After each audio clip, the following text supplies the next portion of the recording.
Hello, you're watching Avenue X, where a junkie on good storytelling shares her thoughts, knowledge, and occasional weird ideas on stories and how they're told. This is my final review on the drama Love Like Galaxy 星汉灿烂 / 月升沧海. First part 27 episodes, second part 29, in total 56 episodes. If you watch it on Tencent and pay extra money, you already have seen the end. If not, by the end of this week, it's still gonna be there. The funny thing is, if you go on China's internet and search this drama on the China's Google Baidu, the first part and the second part of this drama actually have two different entries. I'll give it a final rating at 1.5 gold. Mine, personally, is just not my type of drama, so I don't feel very emotionally invested in any of the characters or the story itself. If you happen to have a totally different opinion and feeling about it, that just means we're not the same person. Now, I will look at the drama as a whole and then talk about what I think is good about this drama and not so good about this drama, each having about 4 points. So first, on the positive end. This drama is pretty consistent. There is no significant ups and downs, peaks and valleys of its performance. It doesn't have the problem of some dramas where certain episodes are really great and then the other episodes are like crap. This is a very constantly performing drama. If the earlier stage of this drama is satisfying enough for you, then the later stage probably would also be satisfying for you. Even a slightly better climb as the story becomes heavier, more serious, moving to the last stage of everybody resolving their big conflict, it gets better. That leads to the second point. I think the drama's better parts are in the later parts. And as the characters' fate got to the more and more critical life and death situation, you do see more very exciting scenes and moments. The super heightened dramatic moments that we watch dramas for will come at a higher frequency as it moves towards the end, so it becomes a more and more watchable and entertaining drama, and I think that's always better than the other way around. The third thing is, overall as a period setting, although not really based on any real historical characters or events, but kind of referring to things, having an element of period romance idol drama, this drama is not a bad drama. There are pure crap drama in Chinese dramaland. Those ones I would consider total waste of time for anyone to watch, and it's an embarrassment to the entire industry's history and standard to be there, those dramas. This is definitely not one of them. Within the young, popular actors-led period dramas, if we think of that as a category, whether it's based on reality drama like this or a more fantastical, magical story, this drama probably stays at the middle and slightly higher than middle quality among all the available period dramas of similar design. Certain sequences, certain episodes, and certain moments, I may even go back and just check it and re-loop it again because some of it is really nice. Fourth point, I'll isolate one specific person, actor, out of this whole drama and talk about her specifically. In my first impression video, I talked more about Wu Lei. This time, I want to talk more about Zhao Lusi. The earlier parts of this drama where everything was still mainly comedy and funny, and she is the lively, bubbly girl, that was her comfort zone, and she's played it so many times, and now pretty much she can switch it on default. I think the more interesting part of her character and also her acting comes much later in the drama, when basically everything went tits up, and she no longer is the happy girl as she used to be, and there's no way that she can go back to that state, and she becomes heavier and more muted in her actions, in her expressions. Her energy level becomes much more tamed. And as an actress, when I watch her when she's in those states and playing that stage of her character, I find her much more captivating. Maybe due to what Zhao Lusi outwardly appears to be, this super happy looking. She has broad smile, she has a lot of flesh and collagen on her face and plumpiness, and she's always played very happy characters from day one. Probably people cast her for that reason, thinking that, she can do it, she's done it before and she can do it this time as well. I just have the feeling that it's not her best suited type of characters. She might be actually much suited for playing cold, undertone characters. Characters who do not resolve to extremely outward movements and expressions, using their body language, big expressions, comedy, relief, all that. I think she's so much better suited to play the polar opposite type of characters she's known for. And she will be much, much more effective at doing those roles. It's just my opinion, okay? Now, let's talk about things that are not so ideal about this drama. Number one, can you guess what I'm gonna say? It's a very basic thing. And I think 90% of my audiences will be able to guess that. Too long. For this story, there are a couple of characters repeated same plot points that just happen multiple times that I think can be cut down and wouldn't really affect much. And certain characters can almost even be completely cut out and wouldn't really affect much either. So this story, if I had the choice, I probably would cut it down to 45 episodes. Because that way you will have a more condensed plot line. Watching it wouldn't feel like such a drag. One of the things that makes this drama hard to watch for me is it drags out too long, over close to 2 months time span. You gradually just lose patience. The second thing is, I think most of these supporting roles in this drama are written too shallowly. They almost only have one function in the story, and it kind of just goes through the whole drama as that. For example, the emperor is literally the classic Greek play god who descends from heaven and solve all the problems for our main leads. For example, the fifth princess, she is just the bitch, the greatest bitch you can imagine to have in the story, and the only thing she does is to make female leads' life difficult. And they do it multiple times, repeatedly. When you need somebody to do the plot filling, they are not really treated respectfully by the scriptwriter as individual persons. They are not the main characters of their own story. They only exist as tools. And all of their functions are filled with tropes that you expect this type of character would be doing to solve this kind of problem or creating this kind of conflict so the story can happen. And they do exactly what you expect. To the point that they actually disregard certain reasonable logic for people to have certain actions. Re-emphasize that again. For example, the Yuan Shen character at his early stage and the mother character early stage. Later, they all got washed white in Chinese internet term, which means they all turned to the good side and good people. Just because you want to create that arc and contrast of one character between their early and late stage, because you know where they're gonna arrive at, which is the good part. Therefore, you're manually forcing them to act in ways that does not make sense earlier so that they're annoying.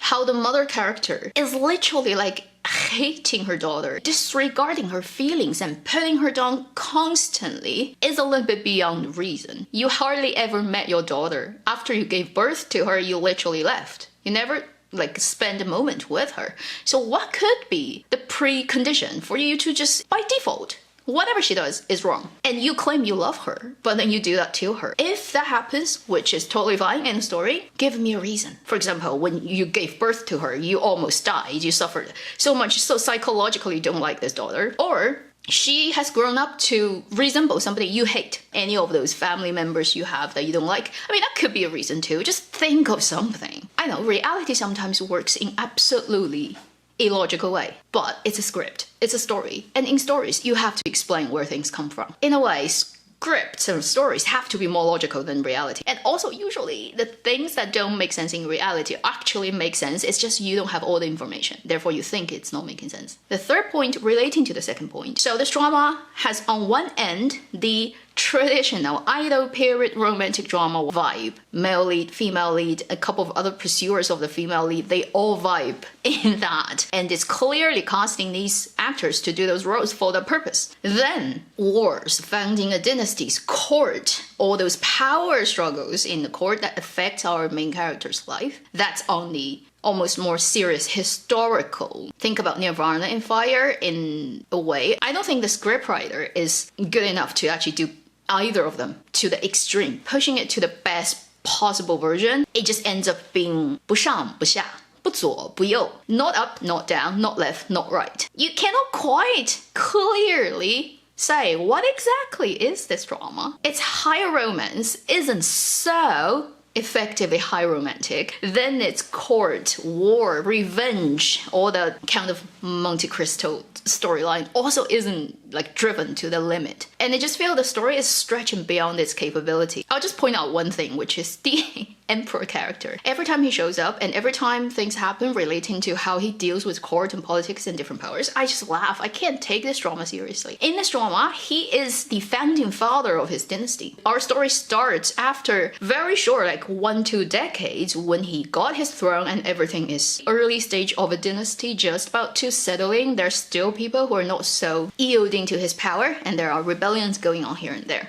So that would be equal to emperors like Liu Bang, like Tang Taizong, or even Li Yuan, his father, or Zhu Yuanzhang in Chinese history, who started a powerful dynasty. Can you honestly say, if you've read any human history, that a founding emperor who grabbed power from other people fought his way through wars and battles to become the first emperor of a dynasty? Is anybody like Bao Jianfeng portraying the type of emperor? Way too kind and funny. I cannot. Every character I can think of in Chinese history who's in similar positions as he is was strategist, super clever, ruthless, opportunist, cruel as hell when needed, and ambitious. And they would have that presence that people fear. No matter like how kind they try to pretend to be. You are the founding emperor. You're not like halfway through a dynasty where everything is already back to normal and you haven't never seen outside of the palace. You've never lived as a normal person. You've always enjoyed luxuries in your life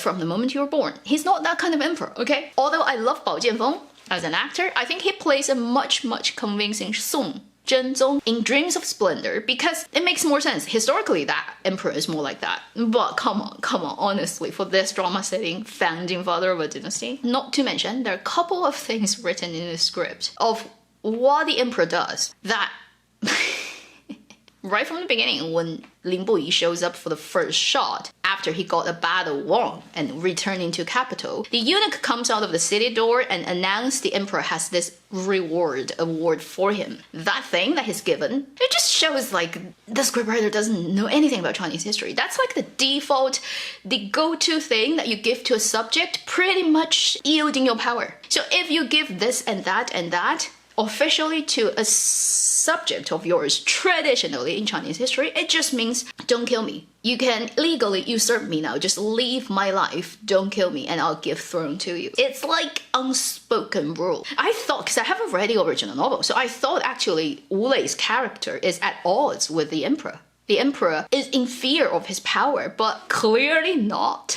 As you watch it later, Bao Jianfeng is the cuddly teddy bear who is out there to help our male leads. He's the safety belt. He's gonna make sure that not only that our two leads wouldn't suffer things of real consequence, which reduces the urgency of the plot, he would also make sure that they get together, like the fan club head of these two characters. Everything he does reduces the believability of the story. I just can't believe it. To me, that's a huge problem. I know it wouldn't affect everybody, and obviously, it's not required that you have to know all the Chinese history things to watch a drama. It's just entertainment. The last point, I put it on a negative end, but it's not necessarily negative. It's more about my questions. Things that are not solved for me even till the last moment of the drama. I am still not fully convinced she should love him that much, or she would love him that much, or she actually loved him just because she loved him, and the other way around too. I never get fully convinced that Lin Buyi really loved Chen Shaoshang that much as he believed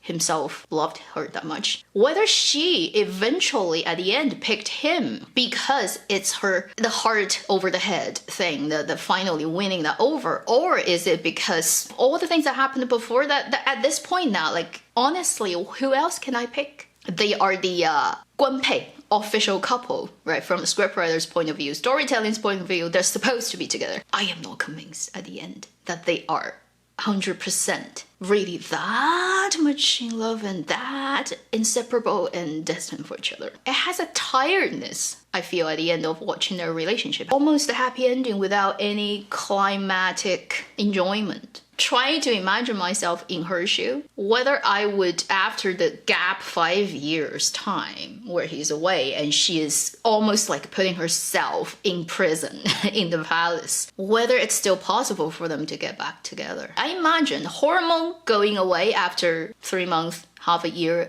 5 years is a long time. For ancient people, they live to 30s and die. It's just overall so tired and heavy. The last leg of the story kind of just got to the ending with inertia.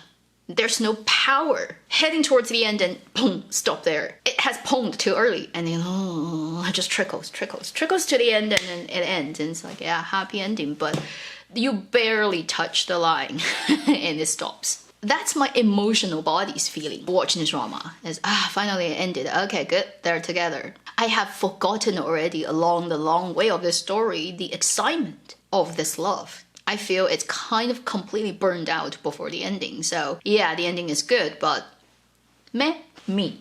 Only me. You may feel it completely differently, and I'm just being very honest telling you what I feel, and I wouldn't force anybody to feel the same way as I do. That would conclude this video, my final review on the drama 星汉灿烂, Love Like the Galaxy. Thank you for watching Avenue X. If you have opinions about this drama to share, leave that in the comment section. I'll see you in my next video. Meanwhile, live long and happy drama watching.